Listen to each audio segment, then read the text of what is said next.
Accidents కరూస్ ఎక్కువ ఉన్నాయి. తర్వాత రోడ్ డ్యామేజ్ అయింది. దాదాపు 10 years నుంచి ఇట్లనే డిలే చేస్తున్నారు. ఇక్కడ ప్యూర్లీ ఏంటంటే inefficiency of the local leaders. మెయిన్గా ఇంతకుముందు మహేందర్ రెడ్డి కూడా ఇక్కడ ట్రాన్స్పోర్ట్ మినిస్టర్ ఉండే, ఆయన పట్టించుకోలేదు. ఇప్పుడు ఇక్కడ 4 ఎమ్మెల్యేలు ఉన్నారు, వాళ్ళు పట్టించుకోవట్లేదు.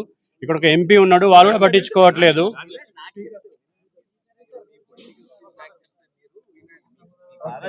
పొలిటికల్ స్పీచ్ కాదు సార్, పొలిటికల్ స్పీచ్ ఉంటే అసెంబ్లీలో చెప్తాము. ఇక్కడ పబ్లిక్ ఇది రోడ్ పైన కదా sir.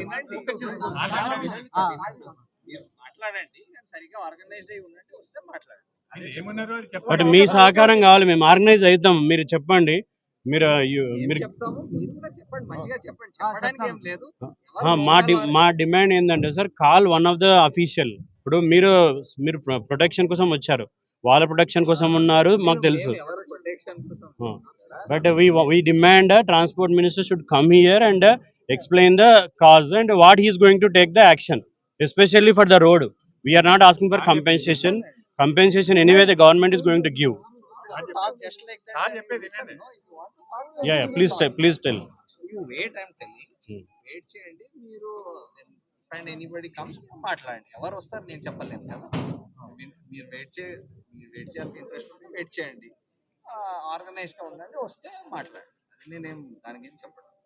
Yeah, thank you sir, but me side నుంచి somebody take a initiative. మీ మాట చెప్పండి. ఎందుకంటే ఇప్పుడు what you need to tell, you tell. What I need to tell, I tell. Yeah. You don't tell me what I need to tell కదా. మీకు నాకు చెప్పాలంటే నాకు చెప్పండి, నేను వింటాను. మీకు ఏమైనా చెప్పాలంటే మినిస్టర్ గారు చెప్పాలంటే మీరు చెప్పండి, నో ఇష్యూ. బట్ నాకు నేనేం చెప్పాలి మీరు చెప్తే. But I am not telling you what you should do, but at least inform that we are here. That itself you can do, no sir. That I will. You inform if you want anybody to come. Okay sir. ఇక్కడికి రాకపోతే will go to అప్పా junction sir, will block the highway. Everybody is free to go and tell. Only thing you do it nicely. మీరు peacefully అడిగితే ఏమైనా అడగడానికి వచ్చినప్పుడు చెప్పండి. ప్రాణాలు కొన్ని వందలు పోతున్నాయి, ఈ రోజు ఒక్కటే కాదు, వందలు పోతున్నాయి. అయితే ఈ రోడ్డులో హైయెస్ట్ నెంబర్ ఆఫ్ కరూస్ ఉన్నాయి. రోడ్ అత్యంత ప్రమాదకరమని చెప్పేసి గుర్తించి 10 ఏళ్ల నుంచి దీన్ని ఎక్స్పాండ్ చేయాలని చెప్పేసి 4 lane అని మళ్ళీ 6 lane అని చెప్పేసి ఫండ్ శాంక్షన్ అని చెప్పి 13,000 కోట్లు సెంటర్ నుంచి కూడా గ్రాంట్ శాంక్షన్ అయింది. ఇది ఇక్కడ నుంచి మన అప్పా జంక్షన్ నుంచి మన్నెగూడ వరకు ఒకటే పెండింగ్ ఉంది. మరి దీన్ని రిపీటెడ్గా ఇక్కడ 4 ఎమ్మెల్యేలు ఉన్నారు, ఒక ఎంపీ ఉన్నాడు, సీఎం కూడా ఇదే జిల్లా నుంచి ఉన్నారు, స్పీకర్ కూడా ఇదే జిల్లా నుంచి ఉన్నారు. ఇంతవరకు ఎలాంటి అభివృద్ధి కూడా జరగట్లేదు. గవర్నమెంట్ అంతకుముందు టీఆర్ఎస్ గవర్నమెంట్లో మహేందర్ రెడ్డి కూడా ట్రాన్స్పోర్ట్ మినిస్టర్, ఆయన కూడా చేయలేదు. గవర్నమెంట్ మారినమ్మడే ఆల్రెడీ కాంట్రాక్టర్ కొన్ని పనులు మొదలు పెట్టినమ్మడే మళ్ళీ గవర్నమెంట్ మారినమ్మడే ఆపిపించారు. ఏం చెప్తున్నారు, ట్రిబ్యునల్ పేరు చెప్తున్నారు, లేకపోతే ఎవరో కేసు వేసారని చెప్తున్నారు. కానీ కారణం అది కాదు. వీళ్ళు కేవలం కమిషన్ల కోసము కాంట్రాక్టర్లని మార్చడము, ఉన్న కాంట్రాక్టర్లని ఇబ్బంది పెట్టడము, రోడ్డు మధ్యలో డెవలప్మెంట్ మధ్యలో స్టార్ట్ అయిన మధ్యలో 3 నెలలు జరిగింది పని ఆపేశారు. సో మేము ఏం డిమాండ్ చేస్తున్నామంటే, ఈరోజు ఇంత మేజర్ ఇన్సిడెంట్ జరిగింది, గత 6 నెలల్లో ఇప్పటికీ 3వసారి ఇది మన్నెగూడ నుంచి అప్పా జంక్షన్ వరకు. సో ఈరోజు ట్రాన్స్పోర్ట్ మినిస్టర్ పొన్నం ప్రభాకర్ ఇక్కడికి రావాలి, ప్రజలకు సమానం చెప్పాలి, లేకపోతే ఆయన రాజీనామా చేయాలని చెప్పేసి మేము డిమాండ్ చేస్తాం. ఎమ్మెల్యే కాలయాదయ్ ఒక్కరే కాదు, ఇక్కడ ఉన్న 4 ఎమ్మెల్యేలు కూడా బాధ్యత ఉంది. ఎందుకంటే ఈ రోడ్డు పైన కేవలం ఇక్కడ చేవెళ్ళ వాళ్ళకి కాదు, పరిగి, వికారాబాద్, తాండూరు నుంచి కర్ణాటక వరకు ఈ రోడ్డు మీద వెళ్తారు. కాబట్టి అందరు ఈ 4 ఎమ్మెల్యేలు కూడా వాళ్ళు బాధ్యత తీసుకోవాలి.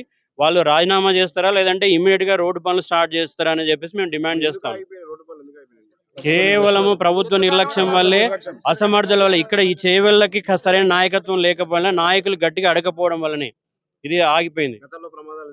గతంలో చాలా జరిగినాయి. ఇప్పుడు ఆలూరు జంక్షన్ దగ్గర మొన్న లారీలు పోయి అక్కడ పక్కన ఉండే వాళ్ళ కూరగాయలు అమ్ముకునే వాళ్ళ పైన జరిగింది, వాళ్ళు చనిపోయారు. అంతకుముందు రోజు జరుగుతున్నాయి. ఇంతకుముందు ఆలూరు కాడవి యాక్సిడెంట్ అయింది, ఆడవి దగ్గర కంటే 7-8 మంది చచ్చిపోయారు కూరగాయల మెట్టోళ్ళు. ఈ ఇక్కడ జరిగే పనుల గురించి ఎమ్మెల్యే పట్టించుకోకొచ్చిండు, ఎమ్మెల్యేలు ఎంపీలు ఎవరు పట్టించుకోకొచ్చారు. రోడ్లు గుంతలు ఉన్నాయి, వికారాబాద్ నుంచి మన్నెగూడ నుంచి చేవెళ్ళ దాకా మొత్తం గుంతలున్నాయి. ఇక్కడ రోడ్ల ఆల్రెడీ ఇట్లనే అవుతున్నాయి, యాక్సిడెంట్లు అవుతున్నాయి, ఎవరు పట్టించుకోవట్లేదు, ఎమ్మెల్యే పట్టించుకోవట్లేదు, ఏ మినిస్టర్ పట్టించుకోవట్లేదు. ఎందుకంటే ఈ పేద ప్రజలు చచ్చిపోతున్నారు, కానీ ఎవరో మంచి చచ్చిపోకొచ్చారు, పేదోళ్ళే చచ్చిపోతారు. బస్సులలో పోతారు, ప్రయాణం అవుతుంది, యాక్సిడెంట్లు అవుతాయి, వెహికల్ మీద యాక్సిడెంట్లు అవుతున్నాయి.